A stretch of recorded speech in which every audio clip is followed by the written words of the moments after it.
남들이 보기엔 지은과 민주는 결혼 2년 차에 평화로운 부부였다.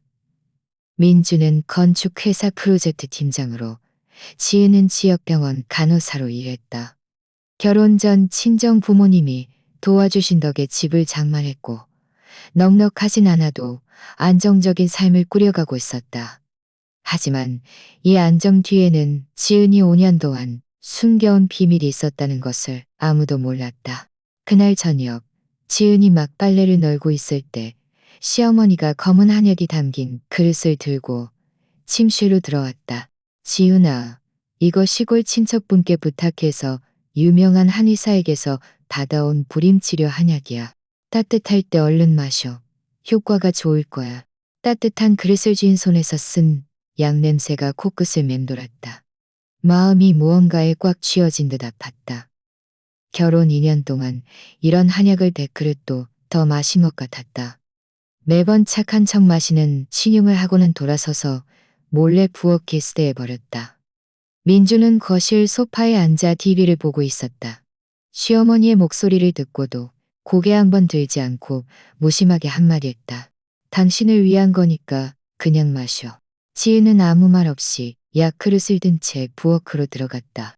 시어머니와 민준이 자신을 보지 않는 것을 확인하고는 재빨리 약을 개수대에 쏟아붓고 깨끗한 물로 그릇을 헹궈 빈 그릇을 들고 나왔다. 빈 그릇을 본 시어머니의 얼굴에 희미한 미소가 떠올랐다. 그렇지. 여자가 어떻게 아이를 안 가질 수 있니? 옆집 지수봐. 결혼하자마자 임신해서 얼마나 대견하니. 지은은 입꼬리를 살짝 올렸을 뿐 아무 대꾸도 하지 않았다. 사실 지은은 자신이 아이를 낳지 못하는 것이 아니라 일부러 못 낳는 척하고 있다는 것을 잘 알고 있었다. 이 모든 일의 시작은 5년 전으로 거슬러 올라간다. 그때는 지은과 민준이 막 연인 관계를 시작했을 무렵이었다. 민준이 건설 현장에서 프로젝트를 점검하던 중 실수로 비계에서 떨어져 크게 다쳤다. 병원에 실려왔을 때는 이미 쇼크 상태였다. 당시 그 병원에서 실습 중이던 지은은 응급수술에 처음부터 끝까지 참여했다. 6시간에 걸친 수술 끝에 민준은 간신히 생명에 지장이 없게 되었다. 그러나 의사 선생님은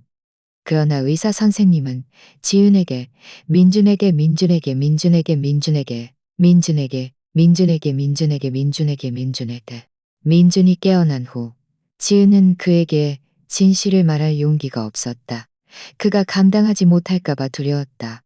그런데 얼마 지나지 않아 민준은 지은에게 이별을 고했다. 지금 자신의 상태로는 지은을 행복하게 해줄 수 없으니 더 이상 붙잡고 싶지 않다고 했다. 그때 지은은 울면서 그에게 말했다. 아이를 가질 수 있든 없든 상관없다고, 오직 그만 있으면 된다고. 민준은 지은의 말에 감동하여 다시 지은과 재결합했다. 이후 민준의 몸은 서서히 회복되었고 일도 점점 잘 풀렸다. 하지만 지은의 마음속 불안감은 점점 더 커져만 갔다.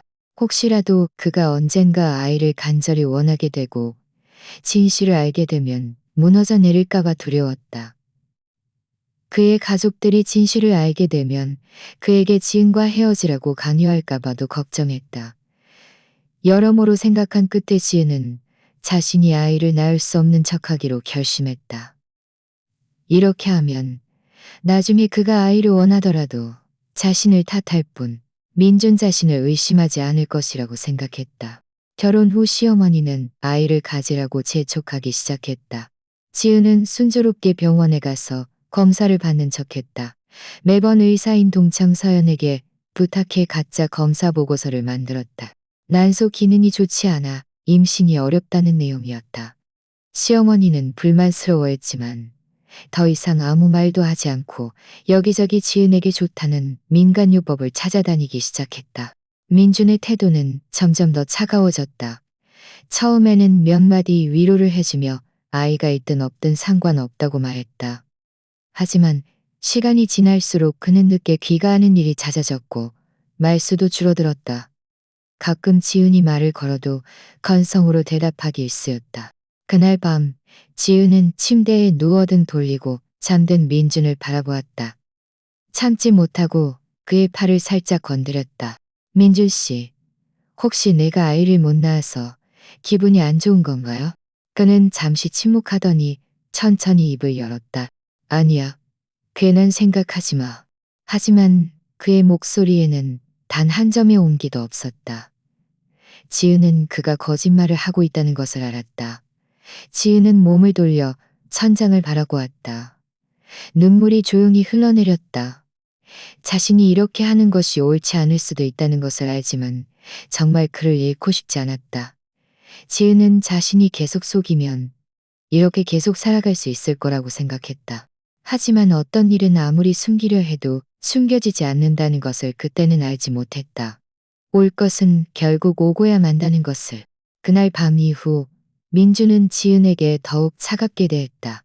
그는 잦은 야근을 핑계로 밤늦게 귀가했고 때로는 아예 회사 기숙사에서 지내며 집에 들어오지 않았다.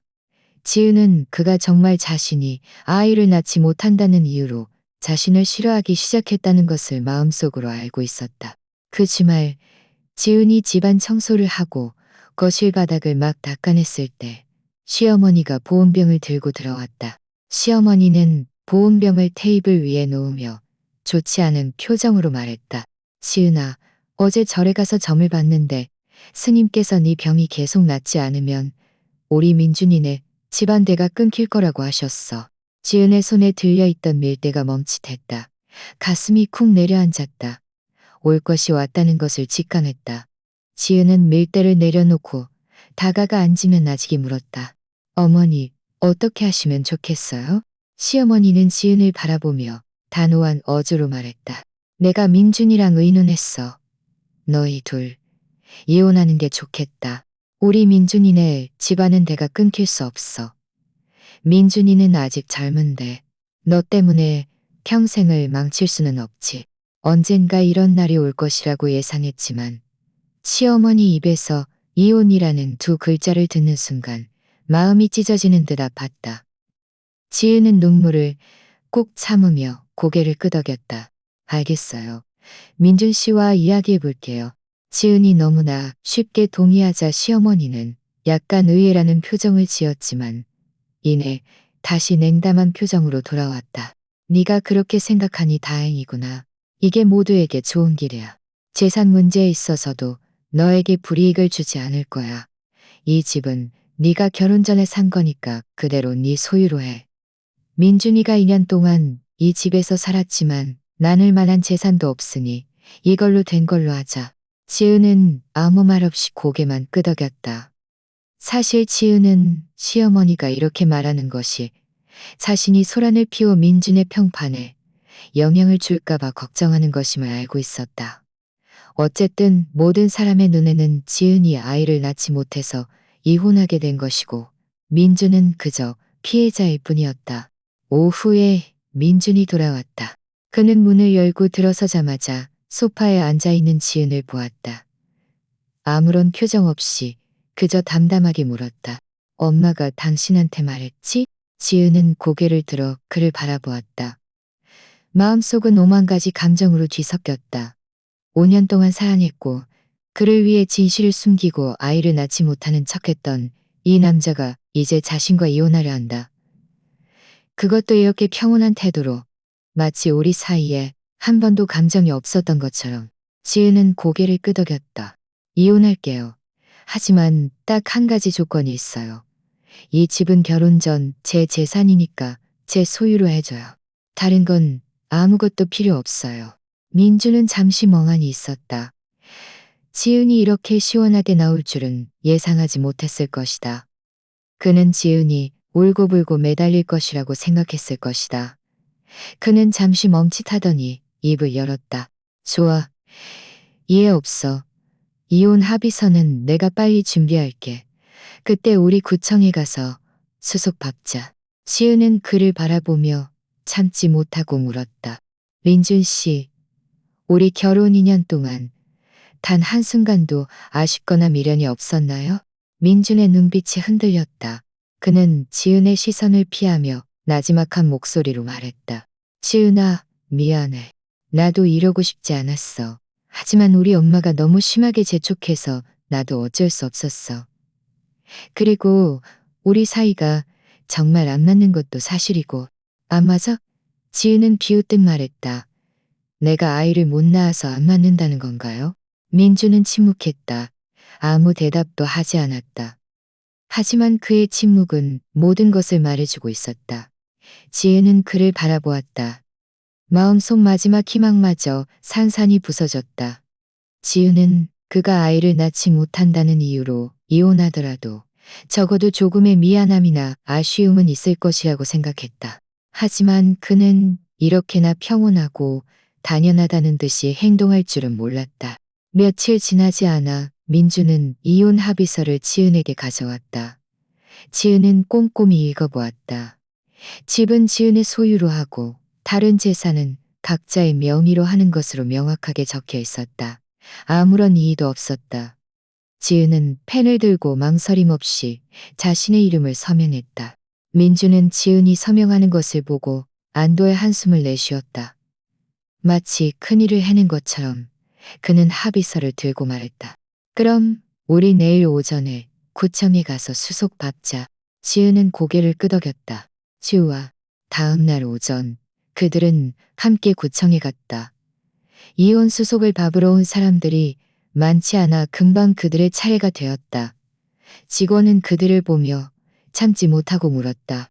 두 분 정말 이혼하시겠어요? 다시 한번 생각해 보시는 게 어때요? 그래도 부부 인연인데. 민주는 망설임 없이 말했다. 생각할 필요 없습니다. 저희는 이미 결정했습니다. 지은은 아무 말 없이 주민등록증과 신분증을 내밀었다. 이혼 확인서를 받는 순간 오히려 마음이 평온해졌다. 5년의 감정, 2년의 결혼 생활이 이렇게 마침표를 찍었다. 지은은 손에 들린 이혼 확인서를 보며 마음속으로 다짐했다. 이제부터는 민준을 위해 진실을 숨기지 않아도 되고 아이를 낳지 못하는 척하지 않아도 된다고. 자신으로 돌아갈 수 있게 되었다고. 구청을 나서는데 민준이 지은에게 한마디 했다. 앞으로 무슨 일이 있으면 연락해도 돼. 지은은 그를 보며 웃었다. 아니요, 괜찮아요. 우리 앞으로는 연락하지 않는 게 좋겠어요. 각자 잘 지내면 돼요. 말을 마친 지은은 돌아서서 걸어갔다. 다시 뒤돌아보지 않았다. 지은은 자신과 민준 사이가 완전히 끝났다는 것을 알았다. 이혼 다음 날 지은은 짐을 정리하기 시작했다. 집은 지은의 것이었지만 민준과의 흔적이 가득한 집에서는 더 이상 살 수가 없었다. 옷장 속 그의 옷, 책장 위에 그가 샀던 책, 심지어 냉장고 속 그가 좋아하던 콜라까지 지난 과거를 상기시키는 듯했다. 지은은 이삿짐 센터에 연락해 자신의 짐을 꾸리고 다른 도시로 떠났다. 그곳은 지은이 대학 졸업 후 실습했던 곳이었다. 친한 친구 서연도 그에게 문자를 보내 직접 찾아가라고 한 뒤 그의 전화번호와 메신저를 차단했다. 새로운 도시에 도착하자 친구 서연이 역으로 마중 나왔다. 서연은 지은의 간단한 짐을 보며 물었다. 지은아, 정말 여기서 새로 시작할 생각이야? 지은은 고개를 끄덕이며 웃었다. 장소를 바꾸면 기분도 바뀔 테니까. 서연은 지은이 이혼한 사실도 아이를 낳지 못하는 상황도 알고 있었다. 그녀는 지은의 어깨를 토닥이며 말했다. 그래, 뭐든 도움이 필요하면 언제든지 말해. 내가 여기서는 잘 아니까. 이후 지은은 일자리를 찾고 집을 구하는데 시간을 보냈다. 간호사 자격증이 있고 몇 년의 경력이 있었기에 얼마 지나지 않아 한사립병원의 산부인과에 순조롭게 취직했다. 산후조리를 담당하는 일이었다. 병원에서는 직원 숙소를 제공했는데 비록 크지는 않았지만 필요한 모든 것이 갖춰져 있었다. 지은은 드디어 안정적인 보금자리를 얻게 된 것이다. 일은 매우 바빴다. 매일 여러 산모와 신생아를 돌봐야 했다. 상처를 처치하고 모유 수유를 지도했다. 때로는 밤샘 근무도 해야 했다. 피곤하면 쓰러져 잠들기 바빴다. 하지만 이렇게 바쁜 것이 오히려 좋았다. 바쁘게 지내다 보면 불행했던 일들을 생각할 시간이 없었기 때문이었다. 병원 동료들은 모두 친절했다. 김 간호부장님은 자주 지은에게 말했다. 지은 씨, 부지런하고 꼼꼼하니까 앞으로 크게 될 거야. 지은은 매번 웃으며 고맙다고 말했지만 마음속으로는 자신이 그저 평온하게 살고 싶을 뿐 더 이상 큰 변화를 원치 않는다는 것을 잘 알고 있었다. 한가할 때는 서연과 함께 쇼핑을 가거나 영화를 보기도 했다. 가끔 공원에 산책을 가기도 했다. 새로운 도시는 공기도 좋았고 이전 도시보다 생활 리듬도 느렸다. 지은은 정말 과거의 일들을 잊어버린 것 같았다. 어느 날 서연과 이야기하던 중 그녀가 우연히 민준의 이야기를 꺼냈다. 그녀는 목소리를 낮춰 말했다.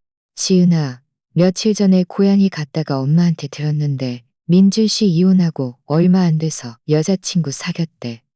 20살쯤 되는 어린애 같더라. 지은의 손에 들린 커피잔이 멈칫했다. 마음속에는 아무런 특별한 감정도 없었다. 마치 다른 사람의 이야기를 듣는 것 같았다. 지은은 웃으며 말했다. 아, 그래? 잘 됐네. 그 사람도 결국 아이 낳아줄 사람을 찾았으니. 서연은 지은을 조심스럽게 바라보며 물었다. 정말 안 슬퍼? 지은은 고개를 저었다. 슬프긴 뭐가 슬퍼? 우리는 이미 이혼했잖아. 그 사람이 잘 지내든 못 지내든 나랑은 상관없어. 게다가 난 지금 이렇게 혼자 자유롭게 지내는 것도 좋아. 사실 지은은 거짓말을 하지 않았다. 예전에는 민준을 위해 진실을 숨기고 아이를 낳지 못하는 척하며 자신을 너무나도 괴롭혔다. 이혼은 고통스러웠지만 동시에 지은에게 해방감을 주었다. 더 이상 매일 그 쓴 약을 마시지 않아도 되었고 시어머니의 재촉을 견디지 않아도 되었다. 무엇보다 진실이 드러날까봐 걱정할 필요가 없었다. 다만 가끔 밤늦은 시간에 혼자 있을 때면 5년 전 그날 밤이 떠오르곤 했다. 민준이 위험에서 벗어났을 때 의사 선생님이 그의 생식 기능 손상에 대해 말해주었을 때 지은은 계단 구석에 숨어 오랫동안 울었다. 마음속에는 오직 한 가지 생각뿐이었다. 무슨 일이 있어도 그의 곁을 지켜야겠다고. 하지만 누가 알았을까? 하지만 이제 그런 것들은 중요하지 않았다. 지은은 새로운 도시에서 천천히 뿌리를 내렸다. 일은 점점 손에 익었고 동료들과의 관계도 점점 원만해졌다.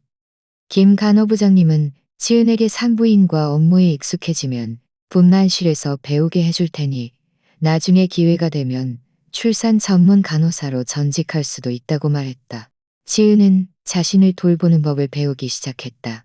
퇴근 후에는 마트에 가서 신선한 채소를 사다가 맛있는 음식을 만들어 먹었다. 쉬는 날에는 헬스장에 가서 운동을 했다. 몸은 점점 더 건강해졌다. 화초를 사다가 작은 숙소를 꾸미는 법도 배웠다. 숙소에 점점 더 많은 푸른 식물과 꽃들이 늘어나는 것을 보며 지은의 마음은 기쁨으로 가득 찼다. 한 번은 병원 문 앞에서 딸기 사탕꼬치를 파는 할아버지를 만났다. 문득 어릴 적 엄마가 자주 사주시던 기억이 떠올랐다. 지은은 한 꼬치를 사서 한 입 떼어 물었다. 달콤하고 새콤한 맛이 인생의 맛과 닮아 있었다. 길가에 서서 오가는 사람들을 바라보며 지은은 마음속으로 다짐했다. 과거는 이미 지나갔고 미래에는 아직 많은 아름다운 일들이 자신을 기다리고 있다고. 자신을 위해서 그리고 자신을 아껴주는 사람들을 위해서라도 잘 살아야겠다고. 그렇게 하루하루가 평온하고 안정적으로 흘러갔다. 지은은 자신과 민준이 다시는 마주칠 일이 없을 것이라고 생각했다. 하지만 3년 후 운명은 예상치 못한 방식으로 그들을 재회하게 만들었다. 이혼 후 3년째 되던 해 병원에서 지은을 구도시에 있는 중앙 병원으로 연수 보내기로 했다. 주로 산부인과의 선진 의료 기술을 참관하는 것이 목적이었다. 통보를 받은 지은은 잠시 망설였다. 그곳은 지은과 민준이 함께 살았던 도시였기에 아는 사람을 만날까봐 조심스러웠다. 하지만 곧 마음을 바꾸었다. 그렇게 오랜 시간이 지났으니 설령 만나더라도 별일 없을 거라고 생각하고 승낙했다. 중앙병원은 지은이 예전에 살던 아파트 단지에서 멀지 않았다. 연수 장소는 입원동 3층이었고 산부인과는 2층에 있었다. 매일 연수장소로 가려면 산부인과 앞을 지나야 했다. 그곳은 항상 사람들로 북적였다. 대부분은 배가 부른 임산부들이었고 그 옆에는 조심스러운 가족들이 함께 있었다. 그들의 얼굴에는 기대와 행복이 가득했다. 지은은 매번 그곳을 지나칠 때마다 몇 번씩 쳐다보곤 했지만 부러움은 없었다. 그저 그곳은 다른 사람들의 삶일 뿐 자신과는 상관없는 일이라고 생각했다. 연수 5일째 되던 날 오후 지은은 일찍 참관을 마치고 1층 편의점에 가서 물 한 병을 사 마실 생각이었다. 2층 계단 입구에 다다르자 익숙한 목소리가 들렸다. 약간의 아첨이 섞인 듯한 목소리였다. 천천히 걸어, 발 조심해. 넘어지지 않게. 지은의 가슴이 쿵 내려앉았다. 이 목소리는 민준이었다. 지은은 무심코 발걸음을 멈추고 산부인과 쪽을 쳐다보았다. 민준이 젊은 여자를 부축하고 있는 모습이 보였다. 그 여자는 20살쯤 되어 보였다. 헐렁한 원피스를 입고 있었는데 배가 이미 불룩하게 나와 있었다. 대략 5개월 정도 된 듯했다. 여자의 머리는 밝은 갈색으로 염색되어 있었고 얼굴에는 섬세한 화장이 되어 있었다. 입가에는 애교 섞인 미소가 떠올라 있었고 걷는 내내 애교를 부렸다. 민준 오빠, 방금 초음파 검사했는데 의사 선생님이 아기가 아주 건강하대요. 오빠는 제대로 듣지도 않았죠? 민준은 서둘러 고개를 끄덕이며 더욱 부드러운 목소리로 말했다. 듣고 있었어, 듣고 있었지. 우리 아기 분명 건강할 거야. 이따가 너 제일 좋아하는 딸기 케이크 사줄까? 응? 여자는 활짝 웃으며 민준의 팔짱을 끼고 어깨에 기대었다. 민준 오빠 정말 좋아요. 지은은 계단 입구에 서서 눈앞의 이 광경을 바라보았다. 마음이 무언가에 살짝 부딪힌 듯했다. 아프지는 않았지만 조금 답답했다. 서연이 말했던 민준의 젊은 여자친구가 바로 이 사람인가 보았다. 보아하니 이미 아이도 생긴 모양이었다. 민준은 분명 아주 기뻐하고 있겠지. 어쨌든 그는 줄곧 아이를 원했고 처음부터 지은이 아이를 낳지 못해서 이혼했던 것이니까. 지은은 그들과 마주치고 싶지 않아서 서둘러 돌아서서 계단을 올라가려 했다. 하지만 두 걸음도 채 떼지 못하고 여자의 목소리가 다시 들려왔다. 이번에는 약간의 불만이 섞여 있었다. 민준 오빠, 방금 그 간호사 언니 너무 불친절해요. 내가 언제쯤 내 차례가 오냐고 물어봤는데 제대로 대답도 안 해줬어요. 민준이 위로하듯 말했다. 신경 쓰지 마. 간호사들은 일이 바쁘니까 가끔 태도가 안 좋을 수도 있어. 불편하면 다음에 다른 병원에서 산전 검사 받을까? 여자는 입술을 삐죽이며 말했다. 안 돼요. 이 병원이 제일 좋잖아요. 여기서 아기 낳을 거예요. 참, 민준 오빠, 우리 아기가 아들일까요? 딸일까요? 전 저처럼 예쁜 딸이었으면 좋겠어요. 민준은 웃으며 말했다. 아들이든 딸이든 다 좋아. 네가 낳은 아기라면 뭐든지 좋아. 그들의 대화 한마디 한마디가 지은의 귀에 들어왔다. 지은은 계단 난간을 쥔 손에 힘을 주었다. 그 사람도 이렇게 다정하고 인내심이 있을 수 있었구나. 예전에 자신과 함께 있을 때는 한 번도 이렇게 잘해준 적이 없었다. 심지어 지은이 쓴 한약을 마시는 척할 때도 그는 그저 마시면 몸에 좋아라고 담담하게 말할 뿐이었다. 바로 그때 여자가 갑자기 고개를 들었다. 마침 계단 입구에 서 있는 지은을 보더니 멈칫하며 의아한 듯 물었다. 민준 오빠, 저 여자 누구예요? 왜 계속 우리를 쳐다봐요? 민준은 그녀의 시선을 따라왔다. 그의 시선이 지은에게 닿는 순간 얼굴의 미소가 순식간에 굳어버렸다. 그의 눈빛에는 놀라움과 당황스러움이 가득했다. 이곳에서 지은을 만날 줄은 예상하지 못했다는 듯이 그는 무심코 여자를 부축하던 손을 놓고 몸을 살짝 뒤로 물렸다. 지은은 더 이상 피할 수 없다는 것을 알았다. 지은은 깊이 숨을 들이쉬고 표정을 가다듬었다. 침착하게 계단을 내려가 그들 옆을 그냥 지나치려 했다. 못 본 척하려고 했다. 하지만 민준이 먼저 입을 열었다. 그의 목소리는 약간 메말라 있었다. 지은아, 네가 여긴 어쩐 일이야? 지은은 발걸음을 멈추고 그를 향해 고개를 돌렸다. 담담한 어조로 말했다. 여기 연수 왔어요. 지나가는 길이었을 뿐이에요. 그 여자는 경계하는 눈빛으로 지은을 바라보며 민준의 팔짱을 끼고 물었다. 민준 오빠, 이 사람 누구예요? 아는 사람이에요? 민준의 얼굴은 약간 불편해 보였다. 그는 잠시 망설이다가 얼버무렸다. 아는 사람이야. 예전 친구. 친구? 여자는 눈썹을 치켜떴다. 그녀의 눈빛에는 의심이 가득했고 위아래로 지은을 훑어보았다. 근데 아까부터 계속 우리를 쳐다봐서 좀 이상했어요. 지은은 여자의 말을 무시하고 민준을 바라보며 담담하게 말했다. 두 분 할 일 있으시면 먼저 가세요. 방해하지 않을게요. 말을 마친 지은은 돌아서서 가려 했다. 그런데 민준이 갑자기 지은을 불러 세웠다. 그의 목소리에는 복잡한 감정이 섞여 있었다. 그동안 어떻게 지냈어? 지은은 발걸음을 멈추고 뒤돌아보며 웃었다. 잘 지냈어요. 일도 안정적이고 생활도 평온해요. 오히려 민준 씨가 잘 지내는 것 같네요. 아빠가 되시겠군요. 축하해요. 지은의 말이 끝나자마자 여자는 의기양양하게 배를 내밀었다. 지은을 바라보는 그녀의 눈빛에는 약간의 자랑스러움이 섞여 있었다. 민준의 얼굴에는 어색한 미소가 떠올랐다. 그는 입을 열어 무언가 더 말하려는 듯했지만 결국 아무 말도 하지 못했다. 지은은 더 이상 그들과 얽히고 싶지 않았고 그들의 모습을 더 이상 보고 싶지도 않았다. 다른 할 말 없으면 먼저 갈게요. 말을 마친 지은은 빠른 걸음으로 계단을 내려가 2층을 벗어났다. 중앙병원 대문을 나서자 지은은 자신의 손바닥에 땀이 흥건하다는 것을 알았다. 사실 방금 그들을 보았을 때 지은의 마음속에는 큰 파동이 없었다. 그저 약간 비웃음이 나올 뿐이었다. 민주는 아이를 가지려고 자신과 이혼했고 이제 드디어 그의 소원대로 되는구나 싶었다. 지은은 생수 한 병을 사서 뚜껑을 열고 한 모금 마셨다. 차가운 물이 목을 타고 내려가자 정신이 한결 맑아졌다. 지은은 자신에게 말했다. 다 지나간 일이야.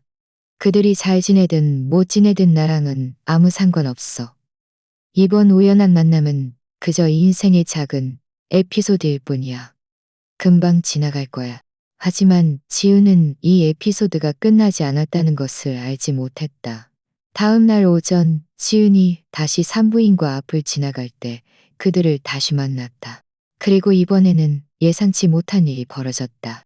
다음 날 오전 지은은 일부러 멀리 돌아서 3층으로 가려 했다. 하지만 2층 모퉁이에 다다르자 다시 그 애교 섞인 목소리가 들려왔다. 지은은 마음속으로 한숨을 쉬었다. 올 것은 피할 수 없으니 억지로 앞으로 나아갈 수밖에 없었다. 산부인과 대기실은 어제보다 사람들이 더 많았다. 민주는 창가 자리에 앉아 그 여자를 보살피고 있었다. 여자의 손에는 분홍색 보온병이 들려 있었고 민주는 허리를 굽혀 조심스럽게 뚜껑을 열어주고 있었다. 지은은 고개를 숙이고 재빨리 지나가려 했다. 하지만 두 걸음도 채 떼지 못하고 민준에게 붙잡혔다. 그는 멈칫하더니 벌떡 일어나 빠른 걸음으로 지은에게 다가왔다. 목소리를 낮춰 말했다. 지은아, 우리 얘기 좀 할 수 있을까? 지은은 발걸음을 멈추고 눈살을 찌푸렸다. 더 이상 할 얘기 없잖아요. 우리는 이미 아무 관계도 아니에요. 잠깐만, 몇 분만. 민준의 목소리에는 간절함이 섞여 있었다. 할 말이 좀 있어. 바로 그때 호출기가 울렸다. 여자의 이름이 불렸다. 여자는 벌떡 일어나 불만스러운 표정으로 민준에게 소리쳤다. 민준 오빠, 내 차례예요. 뭐 하고 있어요? 빨리 와요. 민준은 여자를 한번 돌아보더니 다시 지은을 바라보았다. 그의 눈빛은 복잡했다. 내가 먼저 저의 검사받는 거 도와주고 올게. 이따가 병원 문 앞에서 기다려줄 수 있을까? 지은이 거절할 틈도 없이 그는 돌음으로 여자에게 돌아갔다. 그녀를 부축하며 검사실로 향했다. 여자는 지은 옆을 지나갈 때 일부러 어깨로 지은을 툭 치고는 흘겨보았다. 그 도발적인 모습에 지은은 화가 나면서도 어이가 없었다. 원래는 그를 기다리지 않으려 했다. 하지만 다시 생각해보니 그가 이야기하고 싶다면 그의 말을 들어보는 것도 나쁘지 않을 것 같았다. 그렇게 그의 미련을 완전히 끊어낼 수도 있을 테니. 그래서 지은은 벽에 기대어 설 자리를 찾아 휴대전화로 뉴스를 보며 그들이 나오기를 기다렸다. 대략 30분 정도 지났을까. 검사실 문이 열리고 민준이 여자를 부축하며 걸어 나왔다. 그의 손에는 산전보고서 한 잔이 들려 있었다. 여자는 약간 기분이 좋지 않은 듯 입술을 삐죽였다. 의사 선생님이 내가 빈혈이 좀 있대요. 철분 보충제를 많이 먹으라고 하셨는데 너무 귀찮아요. 민주는 서둘러 위로했다. 귀찮지 않아. 돌아가서 내가 대추 오골계탕 끓여줄게. 매일매일 끓여줄 테니 건강해질 거야. 그들은 그렇게 말하며 의사 사무실로 향했다. 보고서를 의사 선생님에게 해석해달라고 하려는 모양이었다. 지혜는 그들 뒤를 따라갔다. 상황을 보고 싶었다.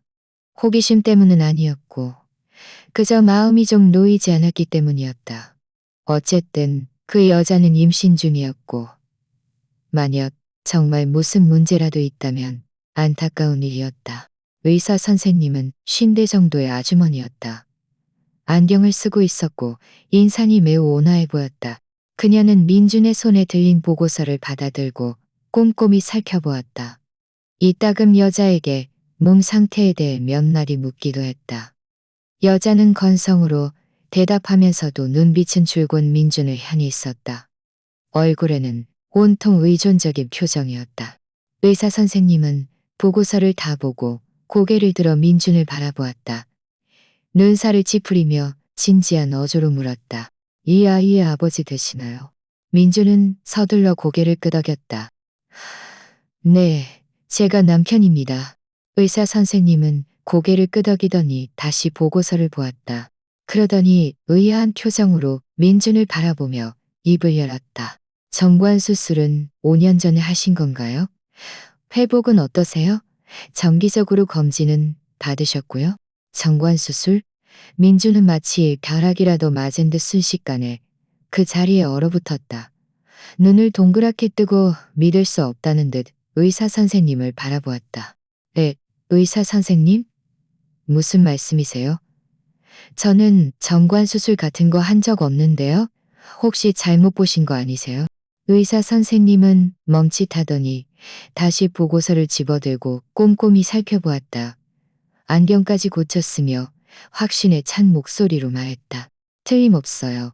보고서에는 정관 수술을 하신 것으로 나와 있어요. 그것도 수술 흔적을 보니 최소 5년은 된 것 같아요. 혹시 잊으셨나요?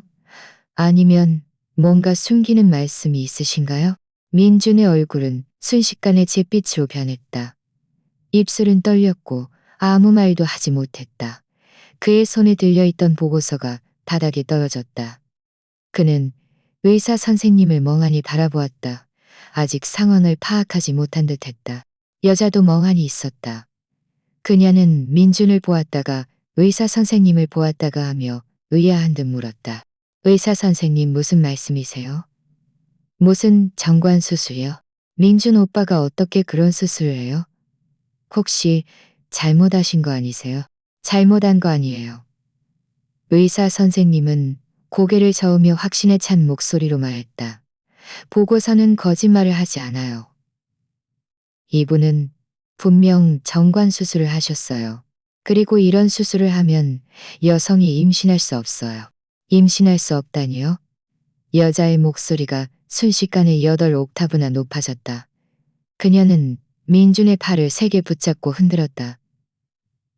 민준 오빠, 의사 선생님 말이 사실이에요?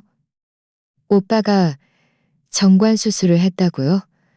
그럼 내 뱃속의 아기는 대체 어떻게 된 거예요? 민준은 여자가 흔드는 통에 정신을 차렸다.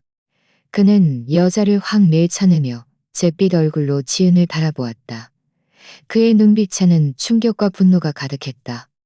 마치 무언가를 갑자기 깨달았다는 듯이 그는 빠른 걸음으로 지은에게 다가와 지은의 손목을 세게 붙잡았다. 너무 아파서 비명을 지를 뻔했다. 당신이군. 민준의 목소리는 떨렸고 믿을 수 없다는 듯한 기색이 역력했다. 당신이지? 5년 전에 당신이 의사 선생님께 나에게 정관 수술을 시켰지? 왜 그랬어? 나한테 말해줘. 그에게 붙잡힌 손목은 너무 아팠지만 지은의 마음은 이상하리만큼 평온했다.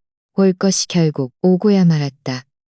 지은은 그의 분노와 충격으로 가득 찬 얼굴을 바라보며 나직이 고개를 끄덕였다.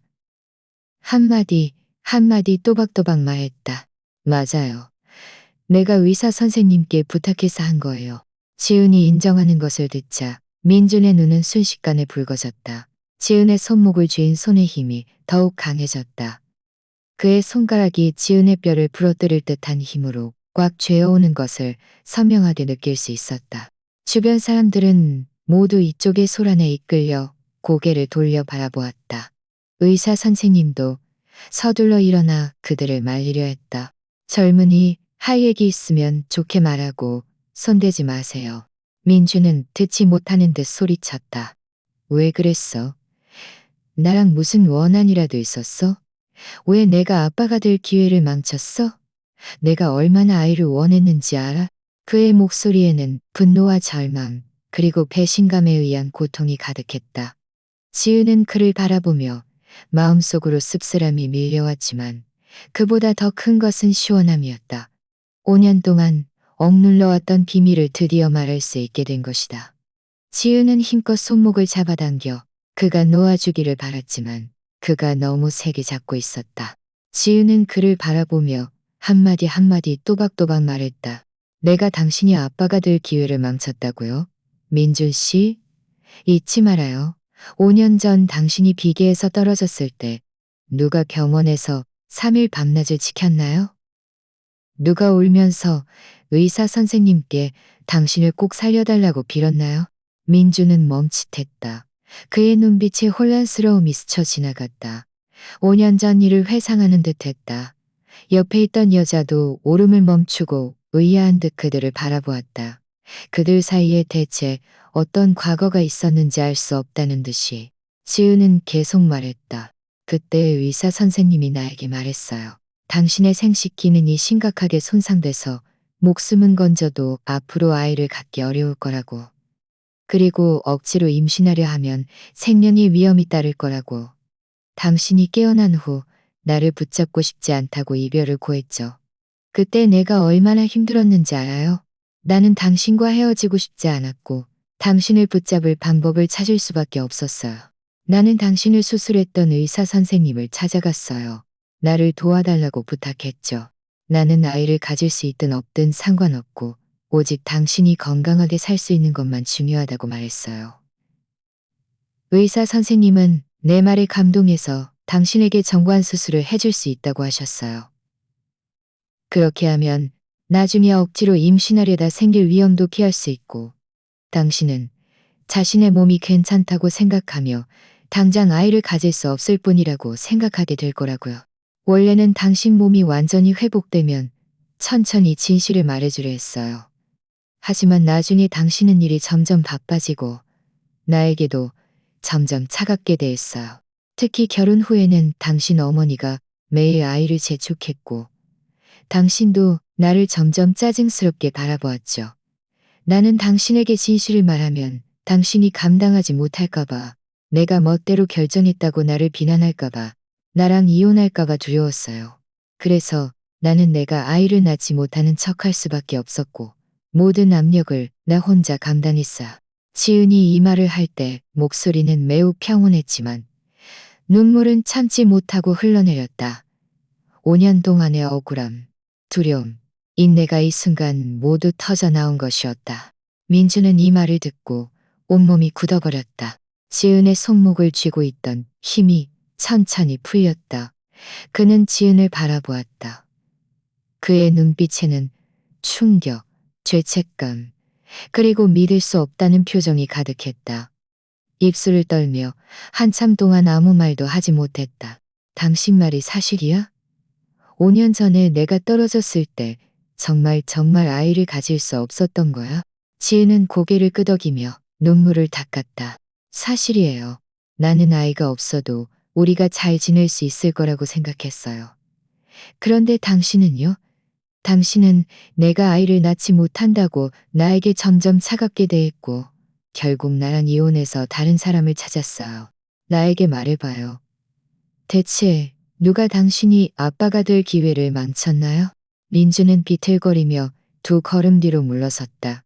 넘어질 뻔했지만 다행히 옆에 있는 테이블을 붙잡았다. 그는 지은을 바라보았다. 그의 눈빛에는 죄책감과 자책감이 가득했다. 목소리에는 울음이 섞여 있었다. 미안해. 지은아, 미안해. 정말 몰랐어. 나는 당신이 정말 아이를 낳지 못한다고 생각했어. 당신이 생각했다고요? 지은은 비웃듯 말했다.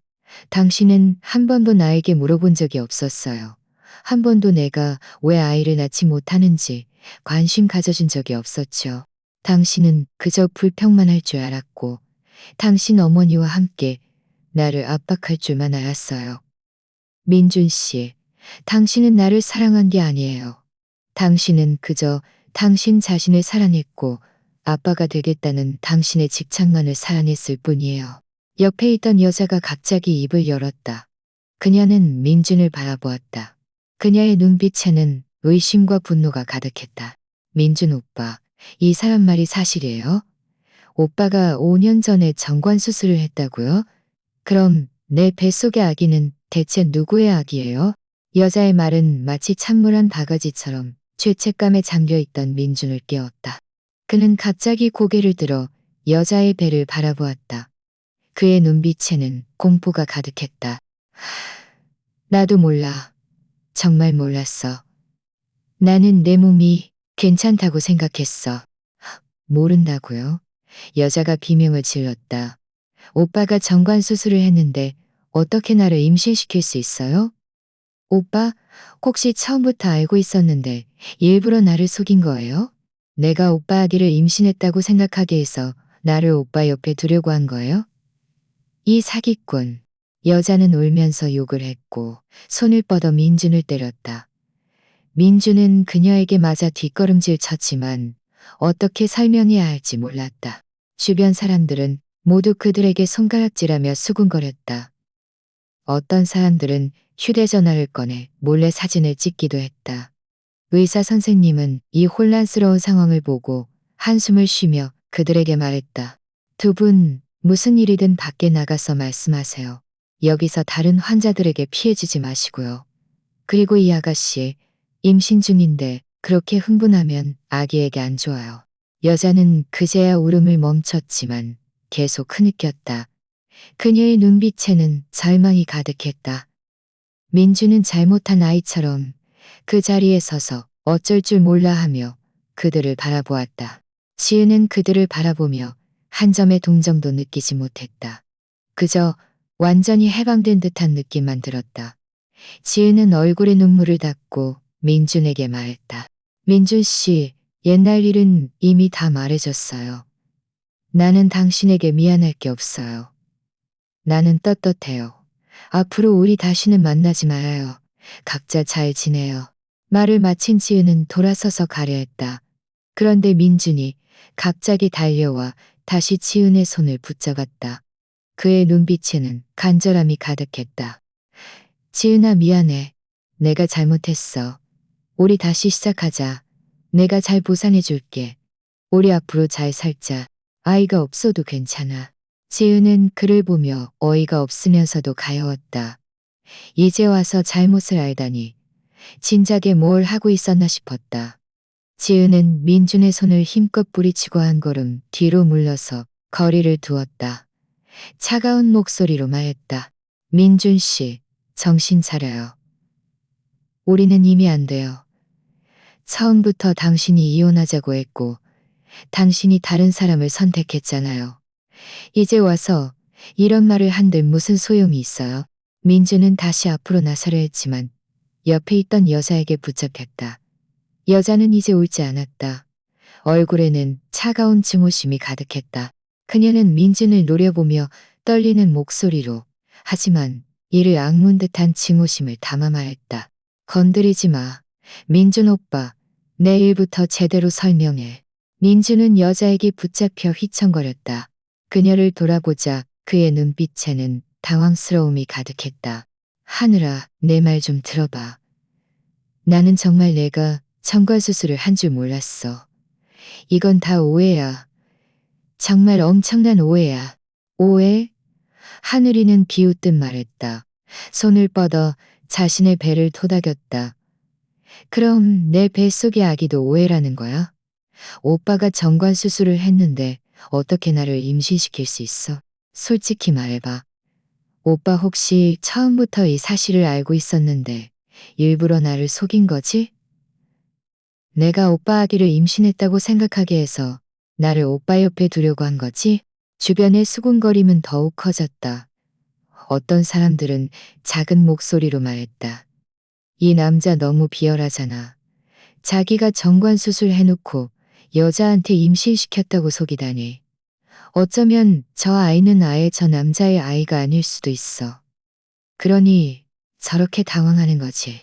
이 말들은 비수처럼 하늘이의 마음에 박혔다. 그녀의 감정은 다시 격해졌다. 민준의 코앞에 손가락을 들이대고 욕했다. 내가 그때 정말 눈이 멀었지. 어떻게 오빠의 거짓말을 믿었을까? 오빠는 전 부인이 아이를 낳지 못해서 이혼했고 아이를 너무나도 원해서 나와 아기에게 잘해줄 거라고 했잖아. 그런데 결과는 뭐야? 오빠는 사기꾼이야. 오빠는 사기꾼이야. 오빠는 아예 아이를 가질 수 없잖아. 그럼 내 뱃속의 아기는? 여기까지 말하자 하늘이의 목소리는 갑자기 작아졌다. 눈물이 다시 솟구쳤다. 그녀는 배를 움켜쥐고 몸을 살짝 덜었다. 그럼 내 아기는 어떻게 해요? 나 겨우 20살인데 우리 부모님은 내가 임신한 사실도 모르는데 나 이제 어떻게 해야 해요? 하늘이의 절망적인 모습을 보며 지은의 마음도 조금 편치 않았다. 그녀가 비록 이전에 지은에게 좋지 않은 태도를 보였지만 결국 민준에게 속은 피해자였다. 민준은 하늘이의 모습을 보고 안절부절 못하며 땀을 뻘뻘 흘렸다. 서둘러 설명했다. 하늘아, 괜한 생각하지 마. 이 아기는 분명 내 아기야. 어쩌면 그때 수술이 제대로 안 됐거나 아니면 나중에 회복된 걸 수도 있어. 의사 선생님이 잘못 보셨을 수도 있고. 우리 다른 병원에 가서 다시 검사 받아볼까? 검사? 하늘이는 민준의 손을 뿌리치고 한 걸음 뒤로 물러섰다. 그녀의 눈빛에는 실망감이 가득했다. 내가 오빠를 또 믿을 것 같아요? 민준 오빠는 사기꾼이야. 오빠가 내 모든 걸 망쳤어. 말을 마친 하늘이는 갑자기 돌아서서 병원 밖으로 뛰쳐나갔다. 민준은 그 모습을 보고 서둘러 뒤쫓아갔다. 쫓아가면서 소리쳤다. 하늘아, 뛰지 마. 뱃속 아기 조심해. 무슨 일 생기면 안 돼. 우리 좋게 얘기하자. 주변 사람들은 그들이 앞섰거니 뒤섰거니 달려나가는 뒷모습을 보며 몇 마디 수군거리다가 흩어졌다. 의사 선생님은 지은 옆으로 다가와 한숨을 쉬며 말했다. 아가씨도 참 기구한 팔자네요. 그때 아가씨도 그 사람을 위해서였는데 이렇게 될 줄은 몰랐겠죠. 지은은 웃었다. 마음속에는 이미 큰 파동이 없었다. 다 지난 일이에요. 고맙습니다. 의사 선생님. 의사 선생님은 고개를 끄덕였다. 앞으로는 자신을 잘 돌보세요. 더 이상 가치없는 일에 자신을 희생하지 말고요. 지은은 의사 선생님께 감사 인사를 드린 후 의사 사무실을 나섰다. 병원 문에 다다랐을 때 민준과 하늘이가 길가에서 실랑이를 벌이는 모습이 보였다. 하늘이는 감정이 격해져 끊임없이 민준을 밀쳐냈고 민준은 그녀의 발을 꽉 붙잡고 놓아주지 않았다. 갑자기 하늘이가 발을 헛디뎠고 몸이 뒤로 넘어갔다. 민준은 눈치 빠르게 손을 뻗어 그녀를 붙잡으려 했지만 한 발 늦었다. 하늘이는 바닥에 세게 넘어졌고 배를 움켜쥐고 고통스럽게 비명을 질렀다. 내 배가 너무 아파. 민주는 얼굴이 잿빛으로 변했다. 서둘러 쪼그리고 앉아 그녀를 일으키려 했다. 목소리마저 떨렸다. 하늘아, 괜찮아? 날 놀라게 하지 마. 내가 지금 바로 병원에 데려다 줄게. 주변을 지나던 사람들도 몰려들었다. 어떤 사람은 서둘러 휴대전화를 꺼내 119에 전화했다. 지혜는 멀지 않은 곳에 서서 이 혼란스러운 광경을 바라보았다. 마음속에는 단 한 점의 동정도 없었다. 그저 이 모든 것이 민준이 자처한 일이라고 생각할 뿐이었다. 만약 그가 예전에 지혜 전에 지은이 아이를 낳지 못한다고 해서 차갑게 대하지 않았다면, 만약 그가 지은과 이혼하고 다른 사람을 찾지 않았다면, 만약 그가 지은과 이혼하고 다른 사람을 찾지 않았다면, 얼마 지나지 않아 구급차가 도착했다. 의료진은 하늘이를 구급차에 태웠고 민준도 따라 올라탔다.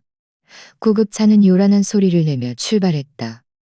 구경꾼들과 엉망진창이 된 바닥만 남았다.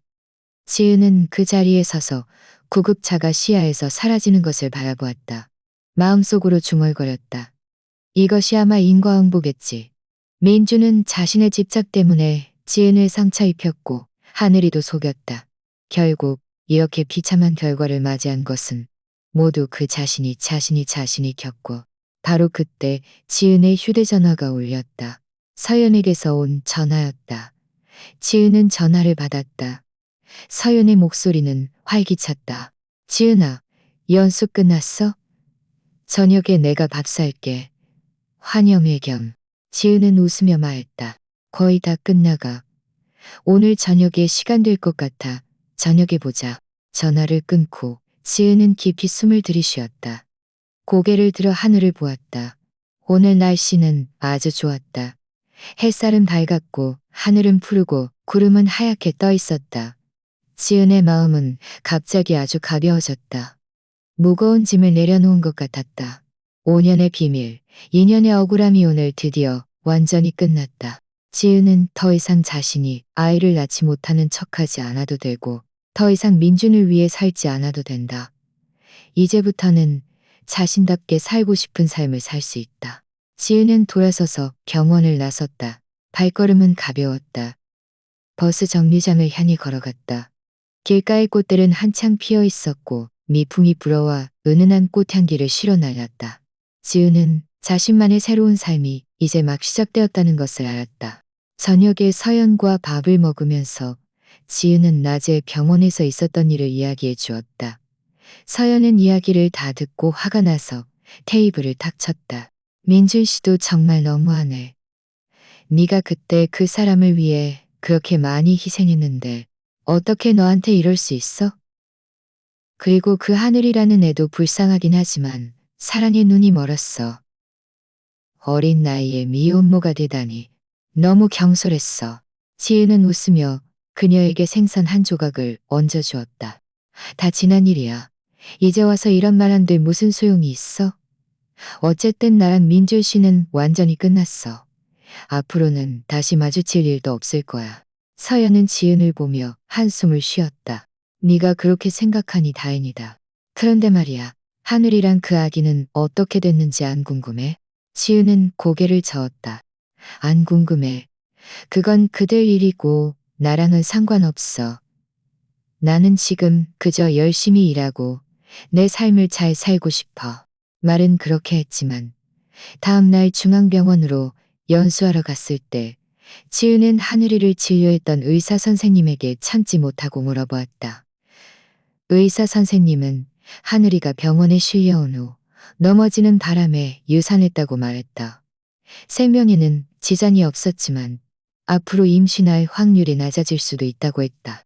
민주는 병원에서 그녀를 이틀 돌봤는데 하늘이의 부모님에게 병실에서 욕을 먹고 치료비와 정신적 피해 보상을 요구받았다고 했다. 이야기를 다 듣고 지은의 마음은 크게 동요하지 않았다. 그저 이 모든 것이 민준이 마땅히 받아야 할 일이라고 생각했다.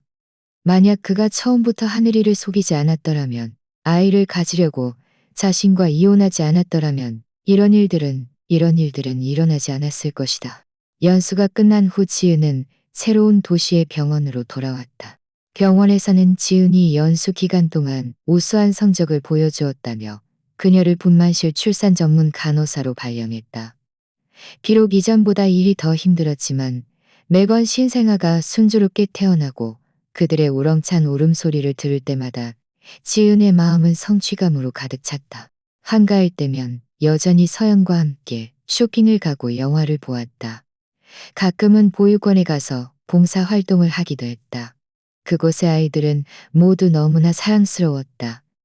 매번 지은을 보면 지은 언니라고 부르며 달려와 지은의 손을 잡고 자신들의 작은 비밀을 이야기해 주었다.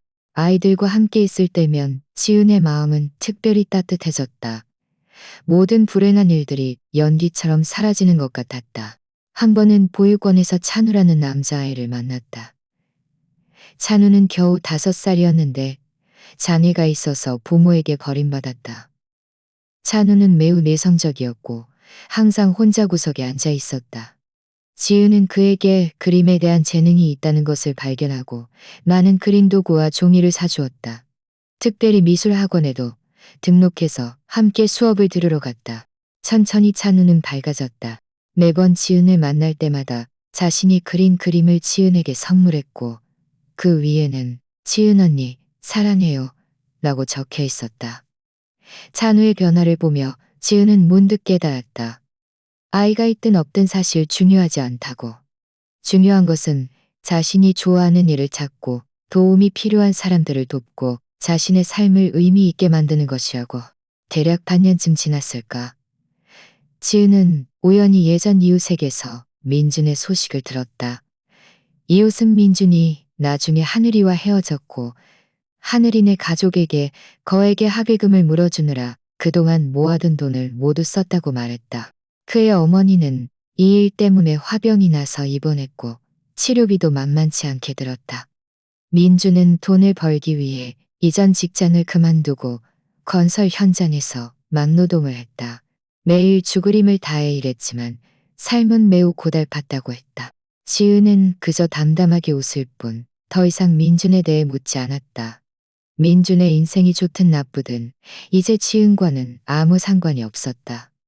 지은은 이미 과거를 완전히 내려놓고 자신만의 새로운 삶을 시작했다. 다시 1년이 흘렀다. 병원에서는 지은을 해외로 보내 선진 출산 기술을 배우게 했다. 기간은 1년이었다. 통보를 받았을 때 지은은 너무나 기뻤고 즉시 승낙했다. 사연은 소식을 듣고 특별히 송별회를 열어주었다. 그녀는 지은에게 말했다.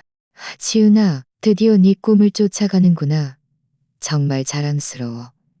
해외에 가서도 몸조심하고 자주 연락해줘. 지은은 고개를 끄덕였다. 눈가가 촉촉해졌다. 고마워, 서연아. 지난 몇 년 동안 네가 없었다면 난 아직도 헤어나오지 못했을 거야. 나한테 뭘 그렇게 깍듯하게 굴어? 서연은 웃으며 말했다. 네가 돌아오면 해외에서 있었던 이야기 보따리 풀 날만 기다리고 있을게. 해외로 떠나기 전날 지은은 짐을 정리하다가 예전 사진 한 장을 발견했다. 그것은 지은과 민준이 결혼했을 때 찍은 사진이었다. 그들은 구청 문 앞에서 환하게 웃고 있었다. 지은은 사진을 보며 마음속에 아무런 파동도 느끼지 못했다. 그저 조용히 사진을 쓰레기통에 버렸다. 그저 조용히 사진을 쓰레기통에 버렸다. 과거는 이미 지나갔고 더 이상 미래에는 아직 많은 아름다운 일들이 자신을 기다리고 있었다. 미래에는 아직 많은 아름다운 일들이 자신을 기다리고 있었다. 비행기가 이륙할 때 지은은 창밖에 푸른 하늘과 흰 구름을 바라보았다. 마음은 기대로 가득 찼다. 지은은 이 순간 자신이 정말 자신을 위해 살고 있다는 것을 알았다. 이런 느낌은 정말 좋았다. 자, 오늘의 이야기는 여기까지입니다. 시청해 주셔서 감사합니다. 제 채널이 마음에 드신다면 구독과 좋아요 잊지 마세요. 좋은 하루 보내세요.